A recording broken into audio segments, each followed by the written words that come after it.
इसी तरह जो अमेरिकन मिनरल एक्सट्रैक्शन या एक्सप्लोरेशन कंपनीज हैं, उनका कंक्लूजन ये है कि पाकिस्तान की पॉलिटिकल जो सिचुएशन है या उसके जो ओवरऑल डिलीवरी करने की एबिलिटी है, वो इतनी है नहीं कि उसके ऊपर ट्रस्ट किया जा सके। तो ये इसमें ये डायमेंशन जो है वो ऐड हो गई। अब सवाल ये उठता है कि क्या वजह है कि पाकिस्तान जो है वो बलूचिस्तान का जो क्राइसिस है उसका कोई हल नहीं निकाल पा रहा। यकीन मानिए कि कोई जनरल आसिम मुनीर का ज़ाती कसूर नहीं है, ना ये पाकिस्तान की इस्टेब्लिशमेंट ही का खाली कसूर है ये फ़ौज का। इसमें हम सब मुलव्वस हैं, ये हमारी कौमी सोच का एक अलमिया और प्रॉब्लम। उसकी वजह यह है कि हमने अपनी तारीख से जो सबक सीखने थे वो सीखे नहीं। फॉर इंस्टेंस हमारा जो सबसे बड़ा अलमिया है जिसका हर वक्त रेफ़र किया जाता है, सकूत ढाका का, जब पाकिस्तान की फ़ौज को वहाँ पे सरेंडर करना पड़ा, मुल्क दो लख्त हो गया। उसमें से हमने जो एक्चुअल तकलीफ़ हमें हुई है वो ये हुई कि भी पाकिस्तान की मुस्लिम फ़ौज जो है उसे हिंदुस्तान की फ़ौज के सामने सरेंडर करना पड़ गया। अगर ये चीज़ ना हुई होती तो फिर शायद हमें फॉर्मर ईस्ट पाकिस्तान के चले जाने का इतना दुख ना होता।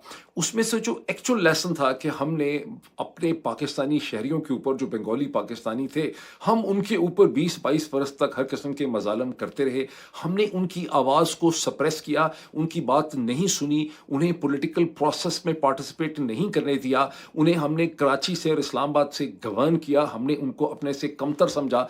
ये तमाम चीज़ें इसमें से हमने नज़रअंदाज कर दी। हमारी सारी तकलीफ दुख ठा करके ये है कि हमें वहाँ पे सरेंडर करना पड़ गया। इसीलिए पाकिस्तान का जितना उर्दू के ये बेकार किस्म के, कचरा किस्म के अखबारात के कॉलम छपते हैं, वो ये है कि भी भुट्टो ने पोलिश करारदाद वहाँ पे फाड़ दी।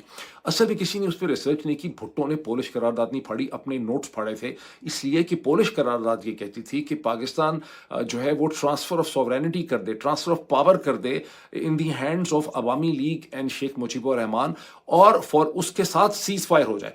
अमरीकी ये कहते थे पाकिस्तान को कि नहीं, सीज़ फायर हो अनकंडीशनल, हिंदुस्तान की फ़ौजें वहाँ से विड्रॉ करें, बिकॉज़ वो इलीगली ईस्ट पाकिस्तान में मौजूद हैं गुज़िश्ता 13-14 दिन से, और जब एक दफ़ा हिंदुस्तान की फ़ौजें वहाँ से विड्रॉ करेंगी, ये पाकिस्तान अमेरिका की पोजीशन थी, तो फिर हम उसके बाद पॉलिटिकल मसले का हल निकालेंगे। सोवियत यूनियन इस किस्म के किसी भी प्रपोजल को वीटो करने की धमकी दे रहा था। अगर पोलिश करारदाद एक्सेप्ट होती तो फिर ट्रांसफ़र ऑफ पावर हो जाती, ईस्ट पाकिस्तान बन जाता बांग्लादेश, लेकिन पाकिस्तान की फ़ौज को बाइज़्ज़त तरीके से समुंदर के रास्ते या किसी थर्ड कंट्री से वहाँ से निकलने का मौका मिलता। ये वो असल चीज़ है जिसको लोगों ने दोहराया तो बहुत दफ़ा है, लेकिन उसकी अहमियत पे गौर नहीं किया। तो सेंट्रल चीज़ क्या है कि हमें सरेंडर करना पड़ गया।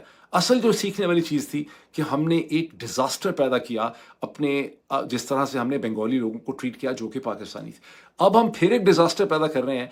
इस स्टेज के ऊपर वही सूरत हाल हो चुकी है बलूचिस्तान की कि हमें ये एहसास ही नहीं है कि ये BLA, ये BLF, ये जो कोई भी हैं, ये मोटरसाइकिलों पे मोटे-मोटे लोग जो हमले कर रहे हैं, BLA वाले, ये औरतें जिन्होंने हथियार उठाए हुए हैं, जिनका हम कहते हैं कि नहीं ये तो इसे कहते हैं जेन्युइन थी ही नहीं, ये तो सेक्स स्कैंडल में मुलव्वस थी, तो ये आइस पी के आ गई वगैरह-वगैरह। ये सारे पाकिस्तानी हैं। ये कोई यहूदी, ये कोई अमरीकी, ये कोई हिंदुस्तानी, ये कोई हिंदू, ये कोई बुद्धिस्ट नहीं है। ये पाकिस्तानी हैं जिन्होंने अपने हकूक़ के लिए तलवार या बंदूक उन्होंने उठा ली हुई। ये असल इशू है जिसे अंडरस्टैंड नहीं किया जा रहा, जिसकी वजह से मुझे ऐसा लगता है कि बलूचिस्तान की सूरत हाल ख़राब से ख़राबतर होती चली जाएगी, बिकॉज़ पाकिस्तानी कौम के पास वो कॉन्शियसनेस नहीं है जो बलोच मसले को हल करने के लिए हमें चाहिए। अब इसके अंदर दो मज़ीद चीज़ें देख लें, सारी चीज़ें भी इसी डायरेक्शन में चली जाती हैं।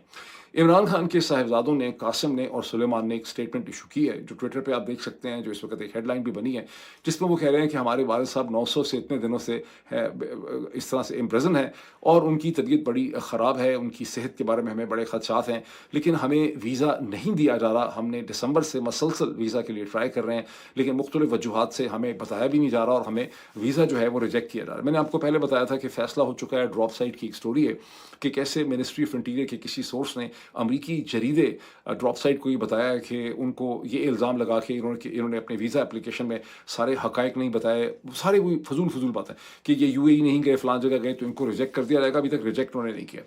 अब वो अपील ये की है दोनों साहिबजादों ने कि इंसानी हकूक़ की तंजीमें इस इशू को उठाएं। मुझे वैसे दोनों साहिबजादों की अप्रोच जो है वो खासी कमज़ोर लगती है। ये लंदन में रहते हैं, ये अमीर ख़ानदान के लोग हैं। लंदन से मेरा ख़्याल है 2 घंटे की फ़्लाइट नहीं होगी जेनेवा की, लंदन से 6 घंटे की फ़्लाइट है, न्यूयॉर्क की 6-7 घंटे की।